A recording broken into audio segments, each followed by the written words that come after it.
Hello and welcome to another episode of Three Blokes in the Pub. And Another one. and again, there's only two of us. And I haven't interrupted you in an introduction for ages, have I? I know, you just have though, so have now. that's good. That's all good. We only have two people in this Three Blokes in the Pub. Yes, because we're in the same pub as we filmed the last one and we were sitting just over there. We just moved to make it look like we're in a different place. But it means that you're getting twice the number of podcasts of Three Blokes in the Pub. We're also hopefully doing one on Tuesday in London. Oh yes, we are. And then we're going to Brussels. And you know who you are, true. Yeah. And we're also going to Brussels as well. So with any luck, this week you'll get 4 new episodes. Three Blokes in the Pub. Wow.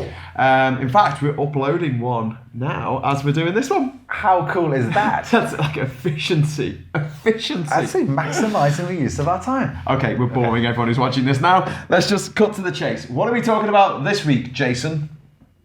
Business. Business. Do you know why I want to talk about business? Because you are a trade deal negotiator and but partly because I'm really, really, really concerned, Graham.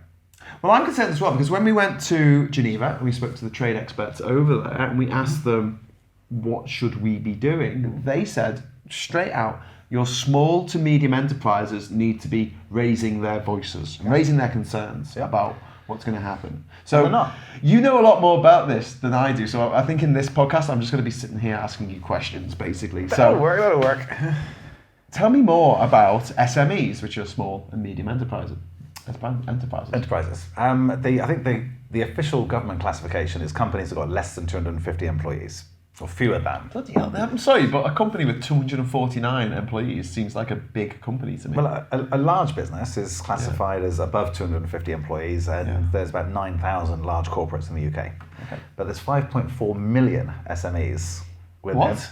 5.4 million small to medium-sized enterprises in the United Kingdom. 5.4 million? But there's only 60-odd million people. Yeah, these businesses employ anything from 1 person to 10 people to 5 people to 200 to 50, and those are sort of small businesses. You kind of went up then and you went down again. Yeah, I know. I do that. So does my voice. My voice does that too. I just read the time off the train line, and I just got every number wrong reading it out. I don't know. Yeah, so I'll get that 5:45 train pointing at the 4:46 train. He said. Anyway. So 5.4 million SMEs in the UK, with employing 1 person, some self-employed, some employing 5 people, 10 people. I know a lot of businesses that have already shut down because of Brexit. Small businesses, 4, 5, 6 employees. Where are these businesses? Are these all over the United Kingdom? Yeah, across the UK. Now, the Leave EU campaign said only about 9 or 10% of those SMEs actually trade with Europe, so we don't need to worry about them. That was their thing. It was like, it's only a tiny percentage of UK businesses that trade with the EU, so we can leave the EU and it won't really matter. But 9% of 5.4 million is 334,000 companies. 334,000 companies, even if they just employed 1 person each, that's 334 households with no income anymore. Wow. You know, and Leave EU think, well, that's okay. The vote leave, don't worry about it, it's just a little percentage. It's 300,000 households. Well, someone left a comment on one of my YouTube videos this week saying that they knew leavers who had a bicycle company and they've gone bust because they couldn't get the bikes ordered 6 months hence. The parts, Because in April next year, which is 6 months from now, we don't know what tariffs we're going to have to pay, what customs duties. This is it. And the uncertainty, nobody really knows what's going to happen. And the problem that I've got with the UK businesses is because they don't know, they're not doing anything. I did an event, I don't even know what week it is. I think it was earlier this week. It might have been last week. Earlier this week. In the Brexit vortex. It's all blaring into one big horrible nightmare. You hear these stories about the big corporates that are making decisions already, like BMW, for example, in Oxfordshire. The new electric Mini is not going to be made in the UK. Oh, wow. It's gone abroad already. They've already made the decision because it's too late for them because they plan a long time in ahead. The new electric Jags. Very upset about Minis being made by a German company because they were such an iconic British brand. Yeah, but the new electric. And now they're going to be made by a German company in another country. Yeah, nice, isn't it? Yeah. Wow. The new Jaguar Land Rover, the electric one, Slovakia. The new Nissans, what they're going to do with Nissans, they're not going to build them in Sunderland, are they, when it costs them 17% more? So we've heard a lot, and Airbus we've heard about, and I can't remember, the whole, you can list them all, you find them all on Google. Just explain why it's going to cost 17% more. Well, a lot of the parts that go into Nissan up in Sunderland are imported, clearly, because we don't make things, because we haven't got raw materials underground and natural resources to extract to make the product. So we have to buy parts that are part finished. We've got natural resources. We have some, but we don't have sufficient. We've got human resources. Yeah. Some. We still don't even have enough human resources, which we talked about in the last episode. Was it the last one, did we? Maybe not. There's another conversation. So the big businesses we've heard about, because they've got loads of dosh, and they can pump hundreds of millions of pounds and hundreds of thousands of pounds into what preparations do we need to do for Brexit. But small businesses don't have those kind of cash resources. But they don't even seem to be thinking about it. I've spoken to a few in the last few weeks where I've said, have you made any preparations for Brexit? And they've just looked at me like I'm crazy, and they've gone, no. Mm-hmm. Well, you need to look at the government preparedness notices. And they're like, wait, what? A government what? And this has happened this week, this event that I talked at. There's about 150 different companies in the room, and they're all from television and media, entertainment, television broadcasters. I didn't know. Do you know we have over 300 TV channels in the UK? The vast majority of them are broadcast across into the EU, cross borders, due to something to do with the Ofcom licenses. They're allowed to do that because we're an EU member state. But these TV broadcasters, because of the country of origin will be outside of the European Union, we will be what's called geo-blocked from being able to transmit TV shows across to the Netherlands or to France. Was this a point you made to like LBC or someone, or Talk Radio? Talk Radio, yeah, ages ago. I did a thing on Talk Radio. They didn't know that this was going to happen, but it's there in the government preparedness notices. Or the EU preparedness notices, EU, okay. Yeah. So there's two sets of notices, which we'll come on to in a bit, because you absolutely should read these things. If you're running a business, you work for a business, you're an employee or you're an employer, whatever you're doing in the United Kingdom, you need to know what's going on, because you need to be ready. So we've got this room full of people, a lot of them are post-production and stuff like that, and one of the examples they gave is that if you've got a piece of film, you're in Munich in Germany, and you're filming Tom Cruise leaping off the top of a building as part of a bigger action movie, and it's filmed all over the world, that piece of film that they filmed in Munich in Germany has a country of origin of Germany. And what they do is they take that data file and then they pipe it through to somewhere like Soho in London, where we've got lots of really clever post-production people who adjust the lighting and take the shadows off and make sure Tom Cruise all looks cute and he's all shaven. And even though he's 117 years old. Yeah, make him look taller as well, right? All right, Tom. And so, you're the one who has to sit next to the camera this time, because everyone thought you were a lot bigger in real life. He's like, no, I just generally sit away from the camera. So on this particular three blokes, I'm the one sitting away from the camera. I am bigger than a ventriloquist dummy, though. This is true. So that data file that's filmed in Germany is stored on a computer system, and it's piped through to the UK because it's too big and pipes. Broadband pipes. Oh, broadband cables, whatever. Okay, I thought it was like one of those things where you put like a vacuum tube. Yeah. Oh god, it's the film. So today, that file will come through under the channel. It'll come into Soho, into the middle of London, and all these super expert top guys. It's done by the internet, but go on. It's not, because these files are absolutely huge. Apparently, this is so they tell me. So that file then comes to Soho, and they open it up on their computers, and they adjust all the lighting. And they do the post-production, and then they take that and then they ship it across to the States, or it goes somewhere else in the world to be fitted into the rest of the movie. And loads of this happens in central London. It's worth £1 billion a year, this little industry. Hang on, that's more than all of our fish. It is worth a lot more. You just called it a little industry. Don't you know the fish is the most important thing about Britain? No, it's our blue passport. Oh, was it? Okay, cool. That's being printed in France. I'll stop interrupting you making an important point. So this file currently comes across, because we're an EU member state, it's really easy. You just pipe it down and then you can open up the file. Simples. However, contained in that file is something called metadata. I know what that is. Right? And inside that metadata are things like the cameraman's name and his email address and the sound recorder's details. It's like what the production company you've used and what, but the point is there's lots of personal data about EU citizens contained within that data file in the metadata. As a non-EU member, as a third country, we're not able to retain that data electronically under the General Data Protection Rules, GDPR. Yeah. then we've got all these thousands of emails recently saying, Is this not addressed in the withdrawal agreement? No. If when we leave the EU, if you look at Article 15, you look at the EU preparedness notices, there's things in there about copyrights and who owns what and how it's transferable, especially within the audiovisual industry. So we're in this room with 150 people. We ask for a show of hands, different companies, ranging in size from entertainment broadcasters. I mean, I can't name them, I was going to, but big names that Don't you make know. me edit things, Jason. I hate it when we say things that we can't put online and then I have to Go back find and take the it out. bit in the conversation where we take it out and hope no one notices the edit. Yeah. So they had no idea that they would not be able to receive that that data file for them to be able to do post-production on. That was one of the big concerns. One of the other big concerns was the movement of people. So if they've got a film studio effectively in the back of a truck, they've got all their this gear. is more what I was thinking They chase about. around. Music industry. The music industry, people. this is massive because you're going to have a situation, and we want to do an episode specifically about music. But if you're going on tour in Europe now, if you're a third country and you're trying to take a band around, imagine, maybe it's all right if you're Simon and Garfunkel, but if you're a band that's got Even up and coming bands. There's a picture of the Arctic Monkeys. Actually, that's a point. They'll come from somewhere. It'll be those guys, plus it'll be all of their roadies and the people who set up the tech equipment and everything. Yeah. And the guy driving the truck and whatever.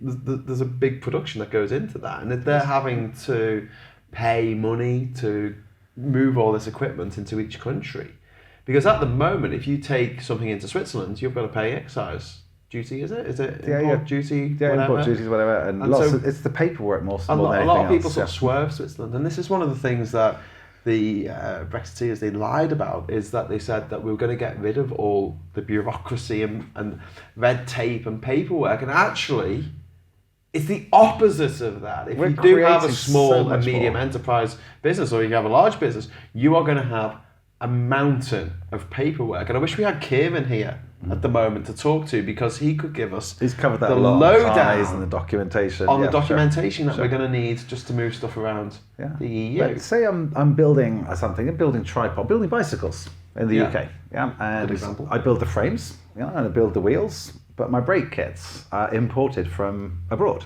Yeah. Maybe I'm a company that does maintenance on computer systems and file servers and data centers and things like that. Whatever your type of business, if you're reliant on spare parts coming into the UK, or even parts to build something so you can sell your finished product into the UK, if those parts come from Europe and they're held up, you need to carry a bigger stock in your business. So you need to type a load of cash, build yourself a warehouse, keep all those spares here, because before you used to be able to ring up your supplier and have a next day delivery. Well, the big problem here is we are adding to redundancy, which is not to do with having a job, it's just extra stuff that you don't need. At a huge cost. Yeah, and you've got to store it on the off chance that you might need it in the future, instead of how things work at the moment, which is a lot of just in time. It's developed in Japan. You order something on Amazon or eBay, Yeah. you want it there the next day. 24-hour delivery, bang. Yeah. We won't be able to do that because the goods are going to be held up at the borders because of all the new bureaucracy that we're introducing. And also, once it gets across the border, don't forget that you will have to pay customs on things that come in. Depending on whatever the tariffs are set at. So if you're buying something from America or Japan, well, actually, no, Japan's got a free trade deal with the EU that hasn't kicked into force yet, but has been agreed. They're trading under those terms already, though. Oh, are they? Yeah, they're already trading so under if you those buy terms. something from China or the US, which don't have Full trade deals. trade deals, you have to pay a duty on that coming in. But on top of the duty, you've also got to pay £8 handling fee for the Royal Mail. Yeah, because they'll want that as well. For every single thing that's shipped. Yeah, so when you get stuff bought from Amazon, which is Irish, I presume that if it's coming from Ireland, you're going to get your book. It's going to arrive. Your book is £8.99, and you're going to have to pay another £8. Handling fee, because we're a third country. Yeah, and that's going to be times that by millions, because we're all going to be in this situation. 5.4 million SMEs do this. Do the post office have the facilities for all this? You'd have to ask the post office. I've asked the post office. I would suggest not. And they just looked at me funny. Well, I didn't ask the post office. I asked at the delivery place when I picked up a parcel the other day. I said, if everyone has to pay Has to do this. duties. Yeah. Do you have the staff? Do you have, because the queue's going to be out the door. There's only other small. It already waiting is in room. our town. Yeah. When you pick up a parcel from the post office, not a parcel, not a penguin, because you could pick up a penguin back in the day. Do you remember? Yes. Anyway, so Sven Stutters were funny. say you're running a UK business and you want to go and sell or deliver some demonstration equipment to say, look, here's a test product. This is a demonstrator. What is a demonstration equipment? Like a placard saying "Down with Brexit." Not political demonstration, but Careful now. Yeah, like a sample or something like that. Yeah, I want yeah. to send it to a customer potentially in France as a third country. I Yeah. have to pay import duties on it and then claim it back again afterwards when I take the Yeah, product Kieran out of the talked country. about again. this. Didn't he have a thing where he had loads of cardboard boxes and he went into Norway? And then they just checked every It was like a single cardboard one. box expo. Yeah. They're laughing, but Companies do This is this all the serious. time. You know, if I'm delivering a truckload of finished products, I've got to pay the duty up front in the other country. You know, I've got to nominate somebody over there to be responsible for my VAT. And there are so many different topics. We talked about the EU preparedness notices. If you have not read them yet, get your Google out, go to Google and Google EU preparedness notices. The very first section, I think it's about half a dozen, specifically to do with electronics and digital market and e-commerce, digital signatures, things like, what else is in there? Audio-visual rules, copyright rules. So if you produce something in the UK, is it a UK copyright? And if it is UK copyrighted, is that copyright protected in the rest of the European Union and the rest of the world? Or as soon as you put it outside the UK, can they just steal it? Because where are you going to take them to court for taking your idea? well, this is something that I wanted to talk about. Theresa May's made a big thing this week about we're pulling out of the ECJ. Mm-hmm. So they won't have jurisdiction over us anymore. But does Right. that mean that we don't have jurisdiction over any country in Europe that want to just steal our stuff? I don't know. How does it work? But this is it. Nobody knows because they're talking about this other alternative international arbitration case, a court. Yeah. You think, well, hang on. So that's like a court with one of our judges and a bunch of other independent judges as well from other countries that we want to be able to have this arbitration under. But don't we have that with the ECJ at the moment? That's exactly what the ECJ is. It's 28 judges from 28 different countries all working together to just understand the rules and decipher the rules of the thing. I think one of the problems that we've got, I mean, just going aside from business, which is the main thrust of this podcast, is that we have been brought up in this country with adversarial politics. We have a political system in which you stand up and in Parliament and you shout insults at the other side.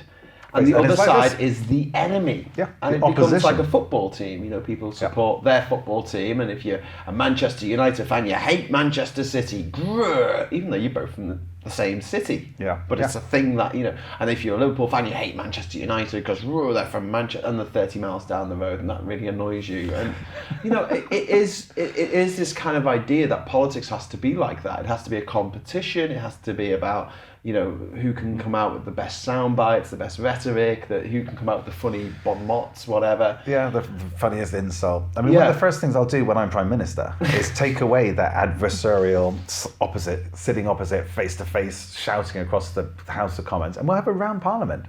It's like, you all sit together, work together for the same cause to help the people of the country in the same way. In a way, I kind of have... I feel that there is a space for that. I would love there to be an anti-president of the United States whose job was to stand up and shout at the president each week, say, Mr. President, you said you were going to do X, Y, Z, and you've done this instead. Or you've done this, you've done this. Why? Yeah. I like that. I like Prime Minister's questions, and I like the fact that, you know, the opposition gets to have strong words. Everybody should be able to do that. And you can still do that in a round parliament, a circular parliament. Yeah. Okay, yeah, King fair Arthur enough. had a good idea. Let's have a round table. A round table. Anyway, we're slightly off topic. Okay. Back to business. See what I did there? Yeah. No, but I was just making a point about politics in the UK being adversarial, and politics in the EU is more consensual, and we're not used to that. And when people say that the EU is undemocratic, that that's a whole other show. It is just bizarre. It's frankly bizarre. People come up to me and say, "I don't understand democracy because I don't agree with Brexit," which is, you know, it's just no, weird. they don't agree with Brexit or they do agree with Brexit because they don't understand democracy. That way around. Democracy is not perfect, but anyway, let's go back to business. So We sat in this room, 150 companies, and said, how many of you have read these EU preparedness notices? None of them had. They weren't prepared. And then the government, we said, how many of you have read the UK government technical notices? And they're like, whoa, technical notice? What? Didn't even know it existed. You know, and businesses don't understand how serious this is and the impact that's going to be on their businesses. Why not? Because they've been told by the government, by ministers of government, over and over again repeatedly, don't worry about it, it's all going to be fine, don't worry, we're going to get this great deal with the European Union and everything's going to be fine. And it's not going to be fine because our government are irresponsible. They're not telling us the truth. We know that for sure. We've just seen the withdrawal agreement. It's nothing like what was described by the Brexiteers. And you've got Brexiteers negotiating the damn thing. Yeah. So we did have the Prime Minister on the radio this morning saying that she didn't say cried wolf.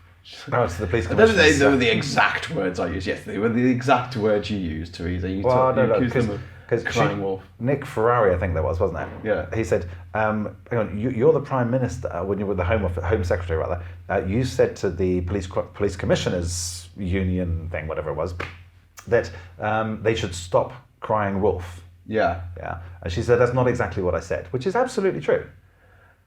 Because she said, this crying wolf should stop. And that's a totally different thing. I mean, if I tell you to stop crying wolf, that's a totally different thing for me saying, this crying wolf has to stop. Obviously, in the Prime Minister's mind. Wasn't there a massive case years I'm not joking with you. where a guy got hung for saying let him have it. And it was the question of it was one of the last hanging cases in the United Kingdom, one of the last capital offences. Yeah. And it was a guy, the guy who shot the police officer, I think was underage, so couldn't be done for it. But he was holding the gun, and his accomplice said, "Let him have it." And it was the question of whether he meant shoot the police officer, let him have the gun, or let him have the gun. And he was put to death because he decided that it was. Wow. So let's not. This is a matter of life and death, especially for the police. And again, tangents, but we're talking about knife crime in London. It's so convenient that they have a Muslim mayor to blame, when the reality is the police budgets have been cut. The bobbies on the beat have been cut. 20,000 fewer policemen now. 20,000 fewer policemen Police as a result of police officers. Police officer, yeah.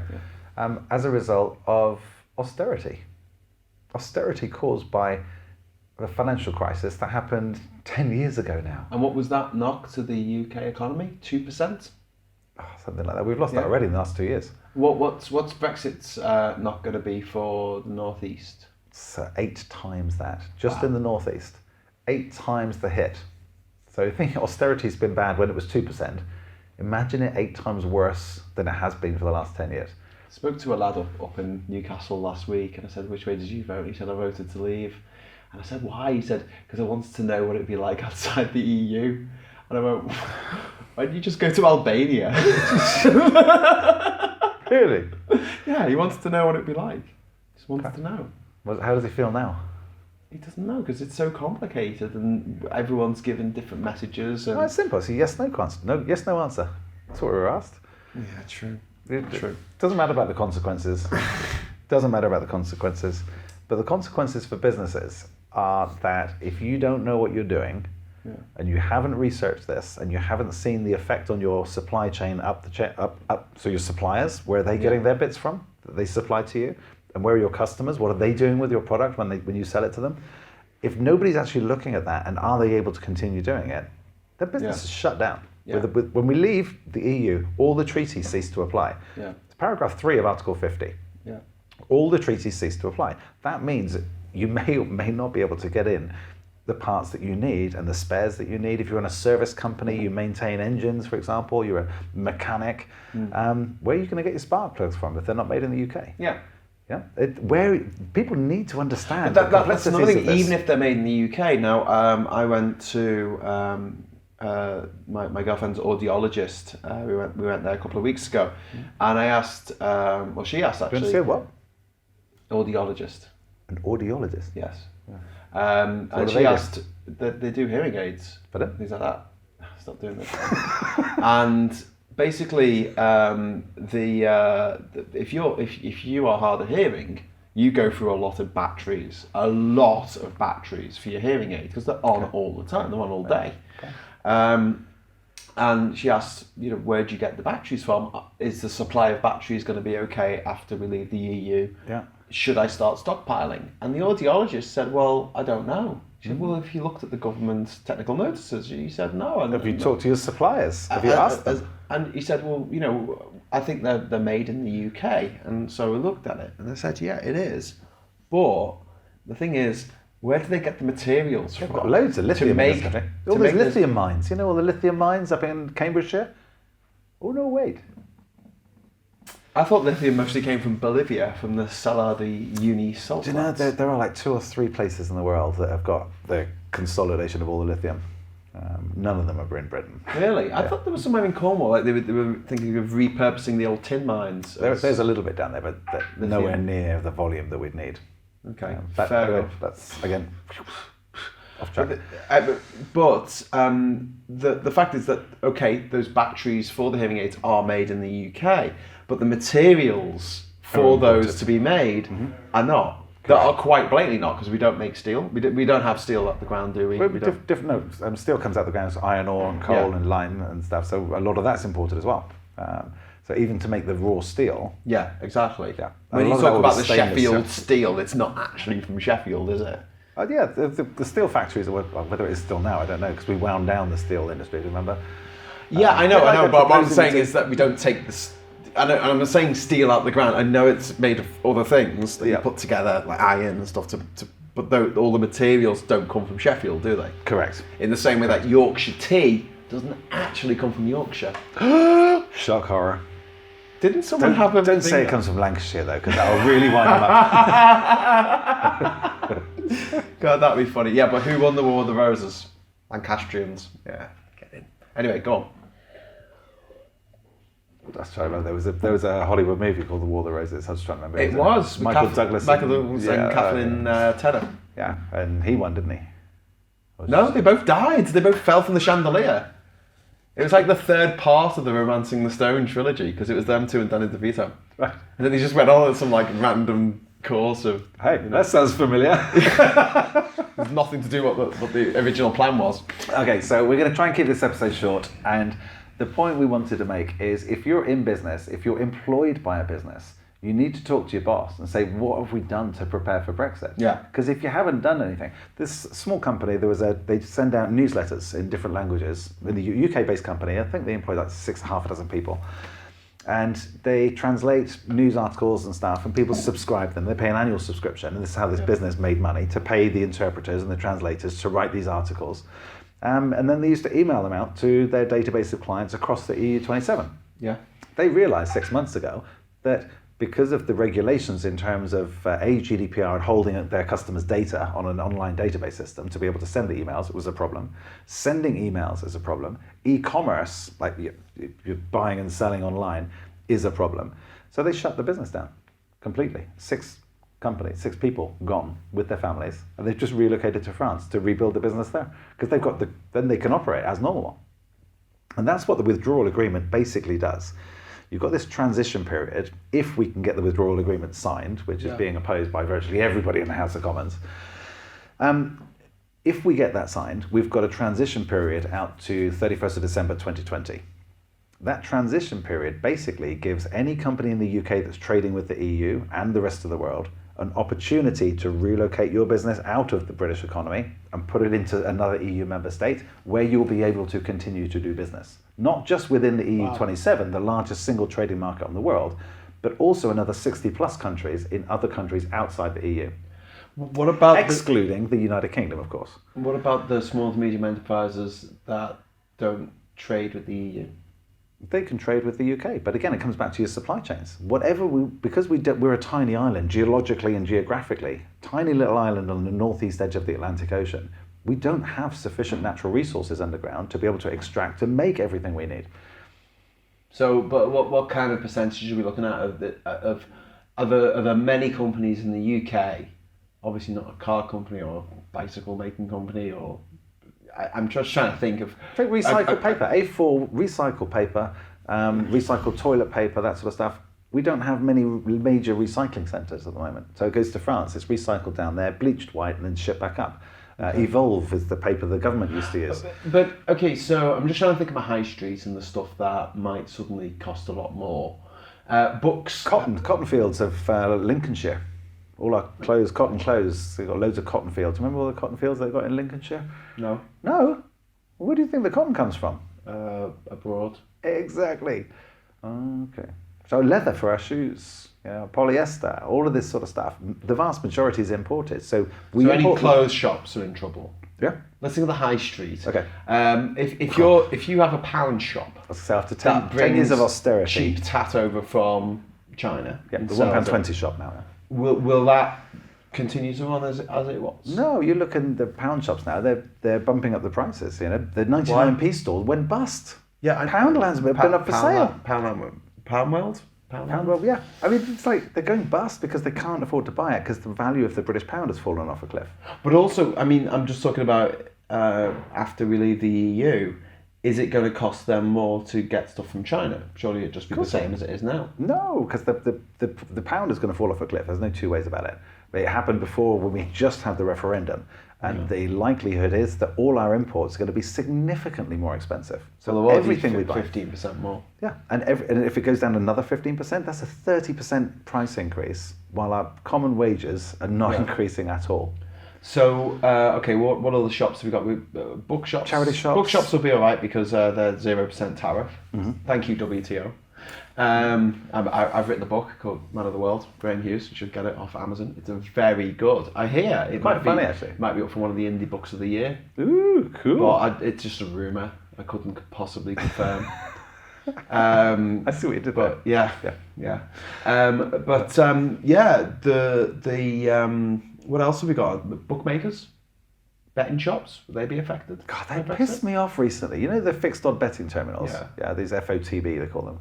Fixed odd betting, FOBT. You can just say fixed odds betting terminal. It takes about the same amount of time. Yeah, I was trying to remember the order the letters went in. They are the worst kind of rip-offs, and they target the poorest people. And the government acknowledged that this is really not a good thing to do. It's immoral, it's unethical. £100 bets. £100 bets, £100 a time. So someone can go in with their monthly salary and they'll be gone in a few minutes. £100 a time, pop, pop, pop, pop, pop, bang. So they're reducing the odds. To £2. And that was due to happen in April next year. Yeah. But in the budget that's just gone, the Chancellor said, well, actually, if we give these giant gambling companies another 6 months, they can make another 100 million quid. And then they'll have to pay a load of tax to us. Yeah. So they've actually delayed it by another 6 months, I think till October next year. Yeah. And a lot of voices who never complained about fixed odd betting terminals just wanted to sort of screw the Prime Minister a little bit. People like Ian Duncan Smith, who'd never mentioned a fixed odd betting terminal in his life, hadn't attended the debates, hadn't spoken in the debates.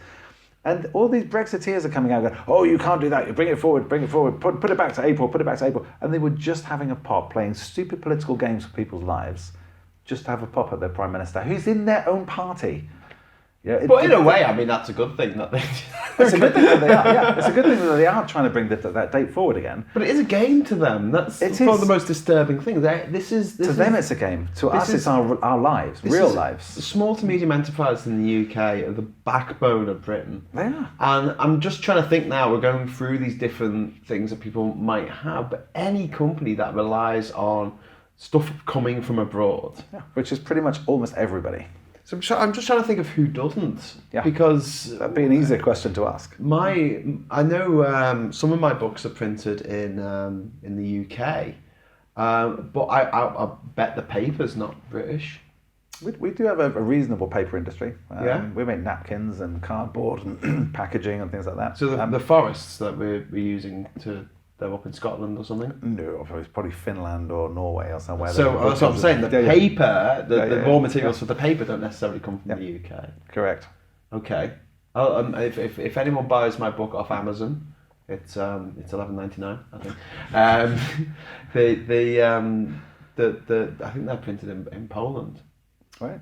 It's next day delivery, and they're printed to order, which is quite remarkable. Yeah, it's cool when they do that. Because that's the way the business operates now. Very few businesses hold a giant warehouse full of stock. Because they don't need to. redundancy. They can print it when they need it and ship it when they need it, when the customer buys it. You don't have to carry loads of stock. What the EU has done for business is just streamline everything to the nth degree, because it's allowed just in time to exist. It can't exist without it.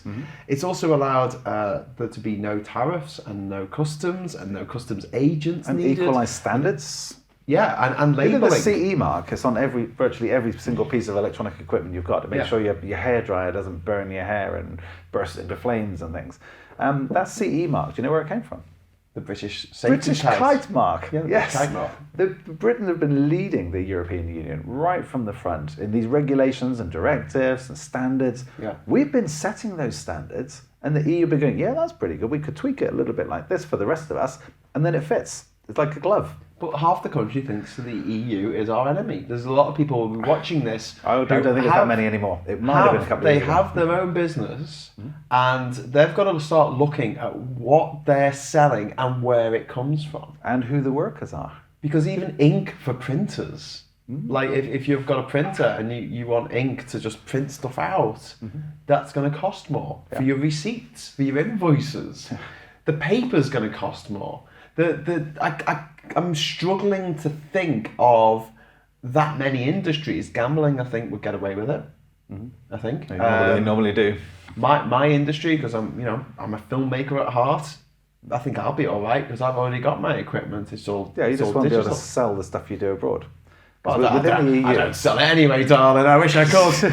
Can't sell it to can't sell it to anyone. But yeah, this is huge. And if say for instance YouTube give you like $1 for every 1,000 views you get on a video, so you're like, yes, I've got 1 million views, and it takes like 5 years, and you finally get your check for 1,000.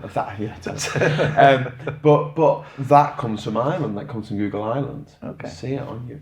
So I wouldn't have to pay some input. How would that work? Dude, it's all in the papers. I mean, to go into very specific industries is really, really complex. What about but banking? What about banking? I mean, no, I don't mean the banking sector. I mean just any small and medium enterprise that has a British bank account. What's this going to do to them being able to just buy things from France, buy things from Ireland? Is this addressed in the withdrawal agreement? I haven't seen it. I must admit, I've only read 300 of the 585 pages. I haven't quite got further than that yet because I've been a bit busy. I think I typed in banking to search through it and I couldn't find any reference. Maybe I might be making that up. It'll certainly be mentioned in the EU preparedness notices. Yeah. So if you look at those, there's dozens and dozens of them online. Look at your sector. Look at the energy sector. There's energy brokers out there in the UK that are forecasting 43% price increases for energy. Wow, so the energy bills are going to go up as well. So things that they buy from abroad is going to cost more. 43% price increase is what's being predicted by energy brokers to some of their customers. As a result of Brexit. As a result of Brexit. Okay, so far we've got the fact that everything you buy from abroad is going to be more expensive. Your It's overhead's going to gonna be more expensive to sell something to somebody else. So if a Frenchman wants to buy a Nissan Qashqai, it's going to cost 20% more. Well, no, he just won't buy here. Yeah, but if he wants to, if he's like, I really want a Nissan Qashqai. He can buy the one that's built in Spain. Yeah, By I know, Nissan. but if he wants a British-built Nissan Qashqai, he's going to have to... Why would he? He just loves Britain. He just loves Japanese cars built in Sunderland. No, I'm saying, but Or Honda, or Toyota in look, Swindon. just go with me on this. If someone wants to buy a thing that used to be this much, it's now X much. No, it's more expensive. It's more expensive. Okay, so it's more expensive. Why would they do that? It's more expensive to bring stuff in. It's more expensive to take stuff out. And then you've got these underlying costs, these hidden costs. Additional and one of the big overheads. ones was the customs agent. Yeah. So Kieran went to Switzerland, didn't he, with the BBC. And as part of that, he had to employ a customs agent, which cost £150. That was before he paid for anything else. Yeah. And the part that he might have been delivering might have only cost £100, but it was a really, really important part. Yeah. And you end up paying almost as much for the customs agent as you do for the parts that you're actually moving. It was for an exhaust for a car. Yeah. So it could well have been £100. I don't know. I haven't bought one for a while. So when people say there was this, this bonfire of red tape, we've already had a bonfire of red tape, and it's called the European Union. Yep. It's a nightmare. All I can do is encourage businesses to speak up when you realise what the effect of Brexit is going to be on your business, write to your MP, talk to your local Chamber of Commerce, and if you talk to your Chamber of Commerce anyway and say, look, what should I be doing? Ask your Chambers of Commerce. And if they don't know, tell them to read the EU preparedness notices, tell them to read the government technical notices. So you actually know what the impact is on your business. It doesn't matter whether you're human resources, transportation, maritime transport, whether you do e-signatures on paperwork, whether you manufacture something that's got intellectual property, across the entire board of UK businesses, you need to make sure that you understand what the implications are. And if you don't yet, you've got 5 months before Brexit Day, and then maybe you get another 18 months to actually get ready for it. The EU are pretty much ready right now. We've prepared probably 5% of what we need to prepare. 5%. And then it's just going to be a shock to the system. This is unbelievable that we're doing this. That's some businesses just thought it was going to be okay because the government had been lying to them, saying, don't worry about it. No, So but it'll be okay. this is the thing, that the government, the official line from Boris Johnson, who at the time I think was the Foreign Secretary, was FUCK business. Mm-hmm. He said that out loud. Yeah, people said, to a crowd of people. What do you think Brexit's going to do to business in the UK? And he went, F business. He thought, wait, what? That's like the Conservative Party, the party of business, supposedly. Well, They're the it's not, ones is it? that are pushing through the policy that's going to destroy so many businesses across the country. And I'm done with them. I really am. Done with the country. The politicians are just elites. They sit up there in their high horse, protected by all the pretty buildings, and they just sit inside and argue amongst themselves. They don't know what they're doing. They guess the answers. So out of touch. They just guess the They answers. talk about the Westminster bubble, but it's not a bubble, because a bubble's kind of like something that you can burst. It's like a Westminster tank that they're stuck inside, and we're on the outside of it, and they have no idea about the real world. No. And they patronise us with this nonsense about the EU being our enemy, and that they want to give us straight bananas and all this kind of stuff. And it's like, they think we're stupid enough to fall for it. Guess what? We're not. We're not. And the challenges are coming to clean house in that House of Commons. We've got to clean house, because there's a bunch of idiots in there, incompetents, they're clowns. As you say, they just do not know what they're doing. And they're getting away with it, or they have been getting away with it. And now's the time to start changing things. Well, this is the opportunity that Brexit gives us. This is one of the actual real Brexit dividends. It's a chance to look at our parliament, and just say, Had enough. We've had enough. Just had enough of this. If you can't do your job properly, then get out and let somebody in who will do it properly. And on that happy note, let's wrap it up. Is that the way we're going to wrap up these videos now? Yeah. On that happy note, after saying something really depressing. No, that's not depressing. That's a really cheerful thought. Think about it. If your member of parliament's not doing the job that they're supposed to do to represent you in your best interests, sack them. Yeah. You know? Protect your business, protect you, protect your family. Yeah. Protect the country. That's their job. But protection. Whatever you do, read those EU preparedness notices for your industry sector. Read the government technical notices for your industry sector. Find out where your stuff is coming from. Yeah. Seriously. Talk to your supply chain. Talk to your supply chain. And your customers. Because if you get hit by a 20% markup on everything that you get into your warehouse, into your shop, price increase, increase, yeah. Can your business afford that? How Can big you pass is it on to your customers? Yeah. The customer's not going to pay 20% more for a product unless he's desperate for it. And you think, well, if he's desperate for it, I need to stockpile it and make sure he needs it. He gets it in time. Anyway, we're going around in circles. So yeah, that's me done. Okay, Get out of here. business, raise your voice, and please just have a look at those notices and write to your MP. Yep. And say, I have a small business and I am concerned about what's happening. Yep. And don't accept the thing of we have to respect the result of the referendum. As we said in the last podcast, it has changed from the will of the people, because it's not the will of the people. We know it isn't anymore. It's not the will of the people anymore, because we've had all the polls, everything says that people want a vote. They want a say in the final deal. Mm-hmm. So talk to your MP, one way or another. Just make your voice heard. Small and medium enterprises, you've got to do this. For your own sakes. Yeah. All right, folks. Till next time. Till next time. Ciao.